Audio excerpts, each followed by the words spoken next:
Undercover boss books a meal at his buffet, then overhears a sentence that changes everything.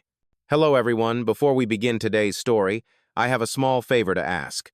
Please hit subscribe and turn on the notification bell so you never miss our channel's new videos.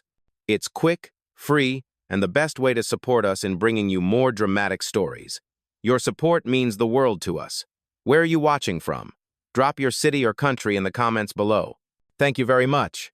Now, let's return to our main character. The ones who actually serve the food don't see a single dollar of the tips. The ones who do are the manager's cousins. She said it as if she were describing the weather. Casual, normal. Something repeated so often it no longer surprised anyone. No one at the table argued. No one checked. No one cared. But a man sitting a few booths away did, and the sentence hit him like a crack in the glass. Jackson Hale, founder and CEO of the Hale Hospitality Group, was right there, disguised as just another customer at his own buffet. The jacket on his back was worn, the jeans slightly faded, his shoes dusty from the walk across the parking lot. To everyone else, he looked like a tired traveler stopping for a cheap meal. But to Jackson, those words had just shifted everything. The buffet was full that evening. Bright lights reflected off chrome trays. The steady hum of conversation mixed with the clatter of plates and silverware. From a distance, it looked like success.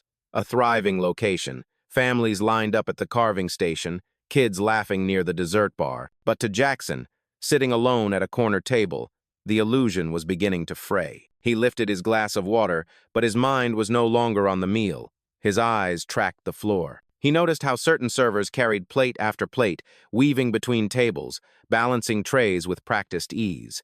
Yet those same servers never went near the register.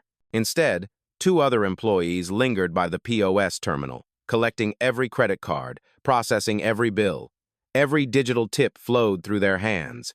The conversation he overheard replayed in his mind. The ones who actually serve don't get the tips. He could see it now. A system tilted against the very people who held it up. Not a mistake, not a one-time slip, a structure, a pattern, something deliberate. Jackson leaned back slightly, his expression calm, but his thoughts racing. Years of running hospitality had taught him one thing. A business could survive tight margins, even rough reviews. But when workers started believing their effort was invisible, when they realized the system was stacked against them, that was what destroyed a company from the inside out. At a table nearby, a young waitress placed down a chipped ceramic mug in front of an elderly guest. The handle was cracked, the glaze worn thin. Yet she set it down gently, like it mattered. Jackson noticed the details. The way her sleeves were rolled up twice, frayed at the end. The way her smile was polite, professional, but didn't reach her eyes. She was working, but she wasn't seen. He thought back to the latest performance reports. On paper, this branch was thriving. Numbers up, revenue higher than forecast. But turnover here was the worst in the region, 39%. And complaints about morale had trickled in quietly, vague and easy to dismiss. Tonight, sitting in the corner, Jackson saw the truth for himself. He picked up a bread roll from the basket on the table, tore it slowly in half. The crust flaked away in his fingers, dry, hollow, like the reports he had trusted for too long. He had come here expecting to eat. Instead, he was swallowing the first signs of rot. The drizzle outside streaked the windows, blurring the neon sign that still glowed, "All you can eat, 24 hours." The hum of the lights was steady, almost comforting. But to Jackson, it sounded different now, like a cover for the silence that had kept this branch running unchecked.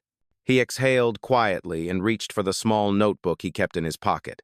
Just a few lines, just enough to capture what he'd heard, what he'd seen. It wasn't evidence yet, but it was a start. The first step in a silent investigation. And the people running this buffet had no idea that the stranger sitting alone in the corner booth had just decided to turn their world inside out. Jackson stayed quiet in his corner booth, the notebook still resting near his hand.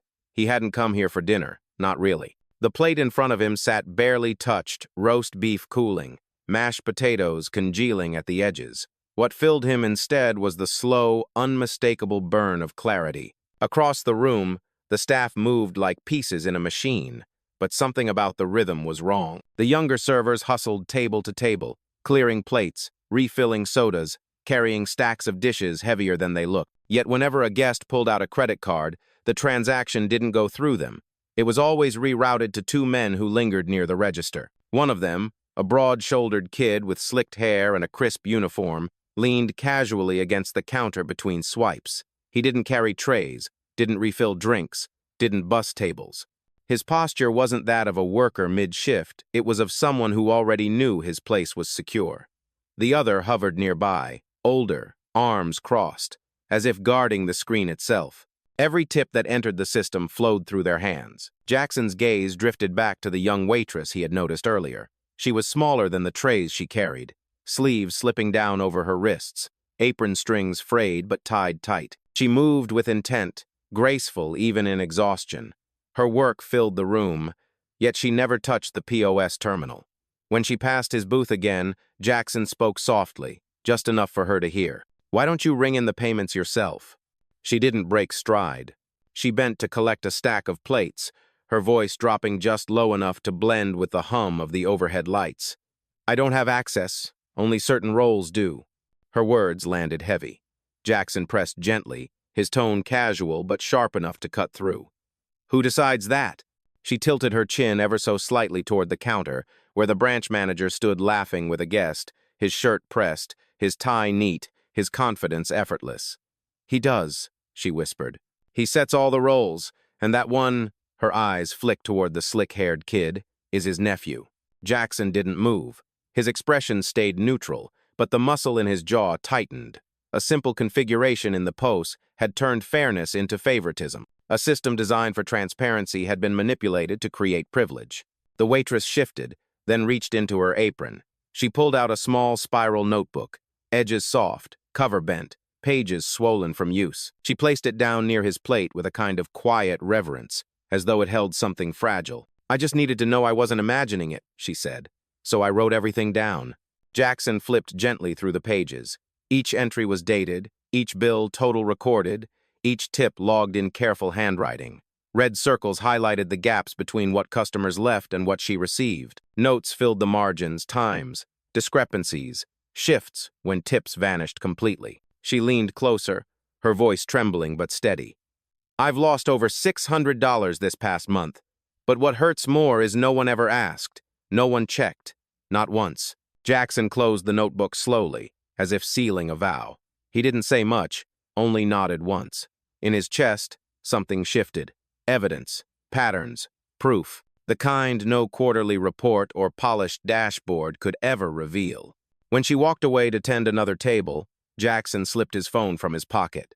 He angled the notebook discreetly, snapping photos of every page, every circle, every note. Then he slid a folded sticky note beneath the cover. Just 5 words written in block letters. "Keep documenting. Wait for me." At the register, the nephew tapped the POS screen with practiced ease, scrolling through menus no ordinary part-timer should even know existed. Jackson caught a glimpse of the access settings. User roles, advanced level, username, Tyler C. It wasn't sloppy. It was deliberate. Behind him, the buffet hummed on, families laughing, plates clattering, steam rising from trays that were refilled like clockwork. But for Jackson, the illusion had broken. This wasn't just a buffet serving dinner. It was a machine that had learned to hide its cracks in plain sight. He pressed the worn notebook back into place under his cup, eyes steady. The silent investigation had already begun. Jackson remained seated longer than necessary, the notebook concealed under his water glass, his expression unreadable. Around him, the buffet carried on with its practiced rhythm. Families moved through the line for fried chicken and pasta. Children pressed faces to the dessert case, pointing at chocolate cake. To anyone watching, he was just another guest lost in thought. But inside, his pulse was steady, sharpened by purpose. The manager had disappeared into the back office, leaving Tyler alone at the register. Jackson's eyes narrowed as he watched. Tyler wasn't just processing payments. His fingers moved across the touch screen with a rhythm that betrayed routine. This wasn't the fumbling of a trainee. It was confidence, accessing screens buried deep in the system. For a moment, Jackson glimpsed the layout user roles, permission tiers, adjustments hidden beneath layers no guest should ever see. Then a small commotion interrupted the floor. A new hire, barely out of training, fumbled with her tray at table 9. Plates clattered. She froze, embarrassed, unsure how to comp a mistake order. Cassie, the young waitress Jackson had been watching, appeared at her side, calm, patient. She crouched to show the trainee how to adjust the order code, flag an allergy note, double-check modifiers. Her hands moved quickly, her voice low, steady, guiding without judgment. Then she added a whisper Jackson could just catch. "Don't let Tyler handle your entries. He won't do it for you." Jackson felt the weight of that sentence. Cassie wasn't just serving tables. She was holding the moral center of the branch, quietly keeping things afloat while others drained it dry. Minutes later, another employee tried logging into the POS. He frowned, muttering, "Weird. I had access yesterday. Now it says restricted." Tyler barely glanced up, smirking faintly. "Glitch," he said. "I'll take care of it." The ease in his tone told Jackson everything. This was an accident. It was structure disguised as error. Jackson lifted his coffee cup, though the liquid inside had long gone cold. He didn't drink. He didn't need caffeine. His blood was already heating, not from anger, but from clarity. He knew now the problem wasn't just laziness, or bad luck, or poor training. It was a deliberate distortion of the system. He waited for the moment the floor quieted, then rose slowly, sliding the notebook back to Cassie as she passed his booth. She looked at him with a flicker of surprise. His voice was low but firm. "Keep writing. Don't hand it over to anyone yet." Cassie hesitated, then nodded once. The trust was fragile, but it was there. Jackson left a few bills beneath the untouched plate of roast beef, then slipped out the glass doors into the night. The drizzle had stopped, but the asphalt still glistened under the neon glow of the all-you-can-eat 24 hours sign. He walked to his truck, sat in the driver's seat longer than needed, staring at the reflections rippling across the windshield. 93 seconds. That was the length of the call he made next. "Mara," he said, voice low but steady. "We have a problem." On the other end, Mara Lynn, head of internal investigations, trusted for 7 years, didn't ask for details. She had dismantled 3 embezzlement rings in silence before. She simply replied, "Understood." By the next morning, the POS terminal at Branch 47 had been switched into silent audit mode. The buffet functioned as normal. Guests piled plates, staff served without knowing. But every roll change, every tip split, every override was now being tracked line by line. Within hours, the findings began arriving. 1. A hidden access tier labeled Preferred Internal, not visible on public screens, assigned to 3 accounts: Brad Coleman, manager; Tyler C., part-time server; and an account labeled Kitchen Support 03. 2. Over the past 30 days, digital tips exceeded $4,800.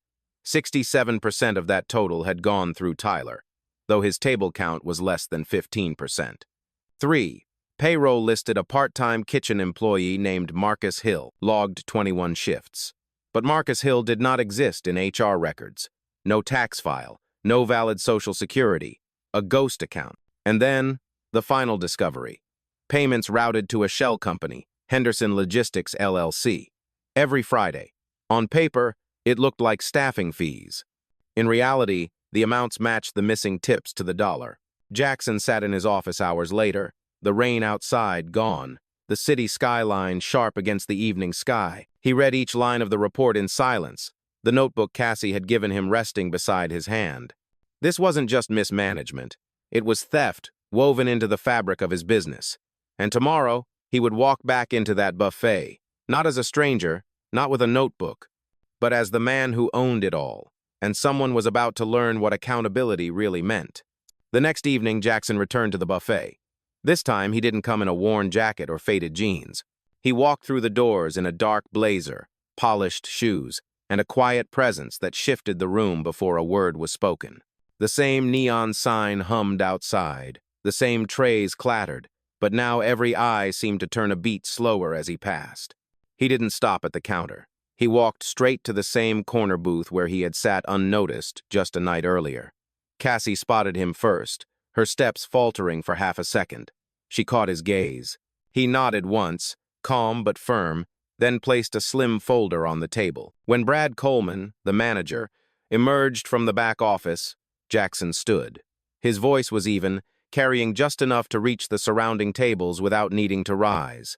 "Brad, I'd like a word." Brad smiled, the kind of smile that had probably gotten him out of dozens of small complaints. Of course, sir. If you'd like to speak about our buffet experience, I'd be glad to assist. Oh. Jackson opened the folder, spreading the first page on the table. Red numbers glared back under the fluorescent lights. Explain why 67% of digital tips went to one account. The smile cracked, but Brad recovered quickly. That must be a system glitch. We've had issues. Jackson laid down the second page. Payroll. Marcus Hill. 21 shifts. No HR record. No tax file. No real identity. Brad's throat tightened. I'll need to check with finance about that entry. Jackson didn't blink. Finance already checked. Marcus Hill doesn't exist. But the account does. And the money tied to it leaves this branch every Friday, disguised as logistics fees. He turned another page. The name of the shell company stared up. Henderson Logistics, LLC. By now, the room had grown still. Servers slowed their steps, trays hovering mid-air. Guests leaned slightly, not enough to look nosy, but unable to stop listening. Cassie stood near the coffee station, hands folded at her waist, eyes lowered, though everyone could see she was holding her breath. Jackson reached into his inside pocket and drew out a black business card, placing it neatly beside the folder. The silver lettering caught the light. Jackson Hale, Chief Executive Officer, Hale Hospitality Group. A soft murmur rippled through the dining room. Brad's face drained of color. You, he stammered. You're. Jackson's tone didn't rise, but it cut clean. The man who built this company, and the man who trusted you with it. That trust ends tonight. Tyler shifted uncomfortably behind the register, his posture collapsing without the shield of his uncle's authority. The POS screen still glowed behind him, the access menu open like an exposed wound. Jackson turned slightly, scanning the floor, his voice steady. I didn't build these buffets so families could pass power behind closed doors. I built them so the people doing the work could be seen and rewarded fairly. Cassie's eyes lifted, just enough to meet his. For the first time all night, the tension broke in her shoulders. Brad tried one last attempt, his voice shaking. Mr. Hale, I can fix this. Just give me... Jackson raised a hand, silencing him without effort. You've already had the time, and you chose theft over leadership. He closed the folder with precision, as though sealing the matter. Consider this your last shift. The words landed heavier than any shout. The silence afterward was louder than applause. Staff members who had stayed quiet for months exchanged glances, the kind that said everything without speaking. Jackson stepped back toward the booth, resting one hand on the folder. Effective immediately, this branch will operate under new management. Roles will be reset, access will be transparent, and the people who carry this place every day will finally be seen. The murmur in the dining room grew into something else, relief, cautious, but real. Guests looked around as if they had stumbled into a moment bigger than their meal. Employees stood straighter, as if the ground had shifted under their feet. Jackson picked up the folder, tucked it beneath his arm, and turned to leave. He paused only once, looking back toward Cassie. She still stood by the coffee station, notebook clutched close to her apron. He gave her a single nod, quiet recognition, then walked out through the glass doors. Outside, the night air was cool, the drizzle finally gone. The neon sign still hummed, but to Jackson it no longer sounded like a cover. It sounded like a beginning. Tomorrow the audit would finish. Tomorrow the system would be reset. But tonight, justice had already started to settle in. The morning after Brad Coleman was removed, the buffet felt different. Not louder, not busier, but lighter, as though an unseen weight had finally been lifted. The staff moved across the floor with a new energy, cautious but undeniable. For the first time in months, they weren't looking over their shoulders. Cassie brewed coffee behind the counter, the chipped ceramic mugs lined neatly on a tray. Her movements were the same as yesterday, steady, intentional, but today, her face carried something else. Relief, a quiet dignity that came from knowing someone had finally noticed. Jackson walked in just after opening. No disguise this time. His presence drew a ripple of recognition across the room. The servers paused for a beat, not out of fear, but respect. He wasn't a stranger in faded jeans anymore. He was the man who owned the name above the door. He didn't make a speech. He simply walked to the same booth in the corner, placed his folder on the table, and motioned for the staff to gather. The room fell into a hush. Last night was not about one manager, he began, voice calm but firm. It was about a system that allowed silence to take root. That ends today. He opened the folder and laid down the first set of documents, the silent audit report. Names, access logs, percentages, all in black and white. From now on, every role assignment will be visible. No hidden tiers, no preferred internal accounts. Transparency is not optional, it's the standard. Murmurs spread among the servers, heads nodding, eyes widening as the reality sank in. Jackson lifted another page. As for digital tips, every dollar will be tracked, split according to shifts worked. No exceptions. If you put in the work, you will see it. And if anyone ever tries to take what isn't theirs, the system will show it. Tyler wasn't there. His login had already been disabled, his access terminated. The staff knew it. They had seen him leave the night before, pale and silent, following his uncle out the door. Jackson closed the folder, then looked directly at Cassie. "One more thing," he said. "Every branch needs someone who sees what others miss, someone who notices when things don't add up. Cassie, I want you to step into a trainer role, help us build the culture we should have had all along." Cassie's eyes widened. For a moment, she didn't move. Then she nodded slowly, holding back the emotion that threatened to break through her composure. "Yes, sir," she whispered. The staff around her broke into soft applause, not loud, not staged, but real. The kind of applause that carried gratitude more than celebration. Jackson didn't linger in the spotlight. He let the moment belong to them. He placed the folder back under his arm, straightened, and offered his final words. A restaurant can survive thin margins. It can recover from bad reviews, but it cannot survive when its best people believe the system no longer sees them. That's what we fix today. That's what we commit to, every day after. He left the booth, passing between tables where guests had already started to arrive. A man in a baseball cap tipped his head politely.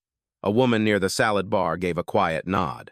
Even the children seemed to notice the air was different. Outside, the sunlight had finally broken through, scattering across the damp asphalt where yesterday's rain still lingered in shallow puddles. Jackson paused at the glass doors, taking one last look back. The staff were already at work, but their movements carried something new purpose, not just survival. Cassie stood at the counter, her notebook no longer hidden in her apron. It lay open beside the register, not as evidence now, but as a record of what had changed. For the first time, her smile reached her eyes. Jackson stepped out into the morning, the neon sign above flickering against the fresh daylight. His voice echoed in his own mind, a reminder as much for him as for them. Fairness isn't a gift. It's a responsibility, and it starts again every single day. With that, he walked toward his truck, not with the weight of suspicion he carried before, but with the calm certainty of a leader who had seen the cracks, faced them, and chosen to repair the foundation instead of covering it up. The buffet behind him continued on, but now it wasn't just serving meals. It was serving justice, one shift at a time. That night, Jackson sat in his office downtown, the city lights glowing beyond the glass wall. The folder from the buffet lay open on his desk, pages spread like a map of betrayal. Yet beside it, resting quietly, was Cassie's notebook. Its bent cover and worn pages stood in stark contrast to the polished reports and typed spreadsheets that usually defined his world. He turned the pages slowly, even though he had already memorized every line. Each red circle, each margin note, each discrepancy written in Cassie's hand carried more weight than entire binders of official reports. This wasn't just accounting, it was lived truth, recorded by someone who refused to be erased. Jackson leaned back, staring at the ceiling, the hum of the city muffled behind glass. For years, he had trusted systems, POS, dashboards, financial summaries, quarterly reviews. They had told him the buffet was thriving, revenue up, costs down, efficiency strong. But none of them had told him the story this notebook did. He thought about Cassie's words. "I just needed to know I wasn't imagining it." That single line haunted him. How many others across his company felt the same? How many branches carried hidden cracks beneath the surface of their numbers? His phone buzzed. It was Mara Lynn. He answered. "The audit on branch 47 is complete," she said. "Funds traced, accounts frozen. Henderson Logistics is officially dissolved, and HR has confirmed there are no more ghost employees in the system." Jackson exhaled, not relief but resolve. Good. Keep the audit protocols running in silent mode across all locations. If it happened once, it can happen again. Already in motion, Mara replied. She didn't need further instruction. They both knew this was only the beginning. After the call, Jackson picked up the notebook again. He slid a fresh sticky note into its cover, writing carefully in block letters. Your courage fixed more than a buffet. It reminded us what integrity costs and what it saves. He set it aside, intending to return it to Cassie personally. The next morning he drove back to the branch. Sunlight poured over the asphalt, drying the last remnants of yesterday's rain. Inside, the atmosphere had shifted again. Not perfect, not fixed overnight, but undeniably different. Servers laughed softly with one another as they worked. The trainee from the night before was refilling glasses with more confidence, and Cassie stood at the counter, this time not hiding her notebook but showing the trainee how to keep proper records. Jackson watched for a moment before stepping forward. The staff straightened as he approached, but he waved off the formality. Keep working, he said. That's the best thing you can do. Cassie met him at the counter, eyes questioning. He placed the notebook down gently in front of her. This belongs with you, he said, but I needed you to know it changed everything. She blinked, caught off guard, then nodded. Thank you for listening. Jackson shook his head. No, thank you for not giving up when no one else listened. For a moment, the noise of the buffet fell away, replaced by the weight of that exchange. Then Cassie tucked the notebook into her apron again, not as hidden evidence, but as a reminder of her own strength. Jackson stepped back, his gaze sweeping the dining room. The neon sign still hummed outside, the trays still clattered, guests still filled their plates. To the world, it was the same buffet it had always been. But for those inside, the foundation had shifted. Transparency wasn't just a feature of the system anymore. It was the rule. He turned toward the door, his steps steady, his shoulders lighter. In his chest, a quiet conviction had taken root. A company couldn't survive on profits alone. It lived or died by whether its people believed it was fair. As he stepped into the bright morning, the words formed clearly in his mind. Justice doesn't always come with applause. Sometimes it arrives quietly, in a notebook, in a whisper, in the courage of someone who refuses to stay invisible. And with that, Jackson knew this wasn't the end of the story. It was the beginning of holding every branch, every manager, every system to the standard that had nearly been lost. A standard he was determined to reclaim. A week later, Jackson returned to the buffet again, not undercover, not as a CEO giving orders, but simply as a man walking into one of his restaurants. The difference was visible the moment he stepped inside. The dining room buzzed with the same rhythm plates clattering, silverware chiming, kids darting toward the dessert bar, but the energy was no longer heavy. The staff moved with a lightness he hadn't seen before. Conversations flowed more naturally. Smiles carried further. The weight of secrecy was gone. Cassie noticed him almost immediately, but instead of freezing like before, she lifted her chin and walked over with quiet confidence. Mr. Hale, she greeted. Her apron was the same, her sleeves still rolled up twice, but something about her presence had changed. She wasn't invisible anymore. Jackson smiled faintly. How's the floor today? Busy, she replied, glancing toward the line of guests. But it feels different. Everyone's working together now. Tips are showing up correctly. For the first time, people actually believe the system sees them. Jackson nodded. That was the real victory. Not numbers in a report, but belief restored. He asked her to gather the team.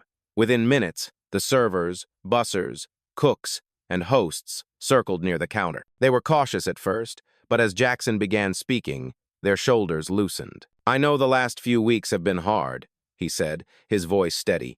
What you went through should never have happened. But what matters now is what comes after. The system is rebuilt. The roles are fair. Every tip is tracked transparently. That's the baseline. But culture, that's up to you. A murmur of agreement rippled through the group. One of the younger bussers raised his hand awkwardly. Sir, does this mean, if something feels wrong, we can speak up without losing our job? Jackson's gaze softened. It doesn't just mean you can, it means you must. Silence is what allowed this to grow, but silence ends here. The busser nodded, relief etched across his face. Jackson's attention returned to Cassie. You've already started training others. Keep doing that. Not just the how, but the why. Teach them that fairness isn't paperwork, it's practice. Cassie's lips curved into a small, genuine smile. I can do that. He looked at the others. Each of you has a choice. You can treat this place like a job, or you can treat it like something worth protecting. If you choose the second, you'll never stand invisible again." There was no applause, no dramatic cheer, only quiet agreement, the kind that settles deep, the kind that lasts. After the meeting, Jackson sat briefly in the same corner booth where everything had started. The seat still faced the register, still offered the best view of the floor. But tonight, what he saw was not fraud hidden in plain sight. It was integrity unfolding, piece by piece. Cassie passed by, setting down a fresh mug of coffee. Not chipped this time. The rim gleamed under the lights, polished and whole. "On the house," she said with a grin. Jackson lifted the cup, the warmth soaking through his hands. He took a sip. The bitterness was gone. In its place lingered something steady, almost sweet. Outside the window, the neon sign still glowed, but no longer as a hollow promise. It was a beacon, steady against the dark. Guests filed in, staff welcomed them, the buffet carried on. Yet Jackson knew the story had already changed. He stayed only a short while before standing, leaving a tip folded neatly beneath the mug. This time, he didn't need to wonder where it would end up. He knew. As he stepped through the glass doors, the evening air was cool, the street alive with headlights and voices. Jackson paused, one hand on the doorframe, and let the moment settle. Leadership, he thought, wasn't about catching every number or signing every report. It was about seeing what others refused to see and acting when it mattered most. Then he walked into the night, not as a man burdened by betrayal, but as one reminded why he built the company in the first place. To feed people, yes, but more importantly, to make sure the ones who fed others were never forgotten. Days turned into weeks, and word of what happened at Branch 47 spread quietly across the Hale Hospitality Group. Not through headlines or scandal, but through whispers between employees, late-night texts, and the subtle shift in how people carried themselves on the floor. Something had changed, and everyone could feel it. Jackson reviewed the latest audit summaries from his office. For the first time in months, the data aligned with reality. Tip distributions matched hours worked. Payroll files were clean. No ghost employees, no unexplained accounts. The system had been reset, but more importantly, trust was beginning to return. Still, Jackson knew numbers alone couldn't measure what mattered most. So, he went back, not undercover, not as a corporate figurehead, but simply to sit among his people again. When he walked into the buffet that afternoon, the scene was ordinary in the best way. A group of teenagers laughed over plates piled too high with fried chicken. A couple celebrated a birthday with a small cake brought out by the staff. The kind of small moments that made a place feel alive. Cassie spotted him from across the floor. She walked over, notebook tucked under her arm, though now it was filled with training notes rather than hidden evidence. "Things are holding steady," she said. "Everyone's been getting their fair share." Jackson nodded. "That's good. But tell me, how does it feel?" Cassie hesitated, then smiled. "Lighter. People are starting to believe they matter, that what they do here actually counts." Jackson looked around the room. He could see it in the way the staff moved more confident, less guarded. Even the trainee who once fumbled orders now carried trays with ease. The culture had shifted, not because of policy alone, but because someone had dared to break the silence. He left Cassie with a simple instruction: keep the standard alive, not with rules, but with reminders.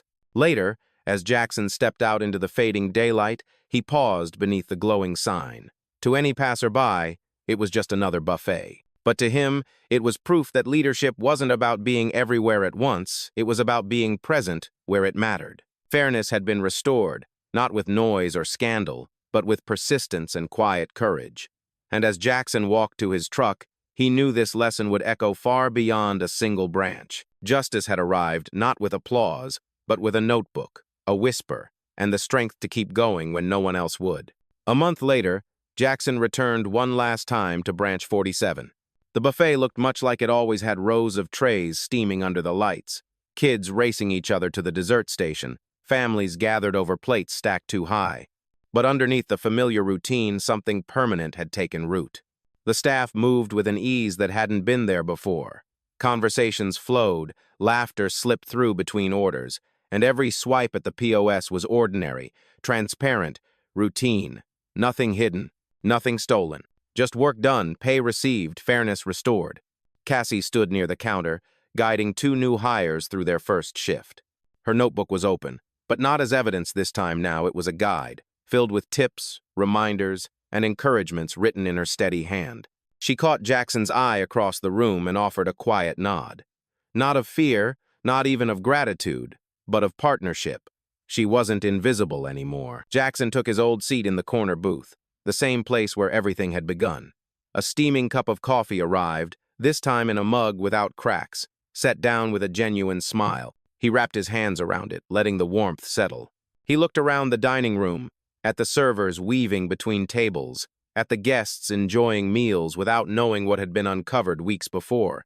To them, it was just a buffet. To him, it was proof of what leadership demanded, not just watching numbers, but seeing people.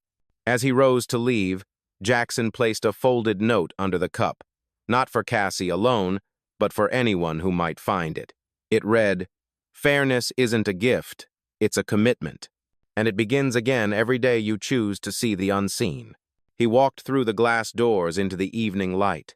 The neon sign above still flickered with its soft hum, but now it carried a different meaning. Not a cover for silence, but a reminder that integrity doesn't shine in headlines, it shines in the quiet corners where people finally feel visible. For Jackson Hale, this wasn't just the close of an investigation. It was the renewal of a promise. His company would not survive on profits alone. It would endure because its people believed it was just. And with that, he stepped into the night, leaving behind not just a buffet, but a branch reborn in dignity.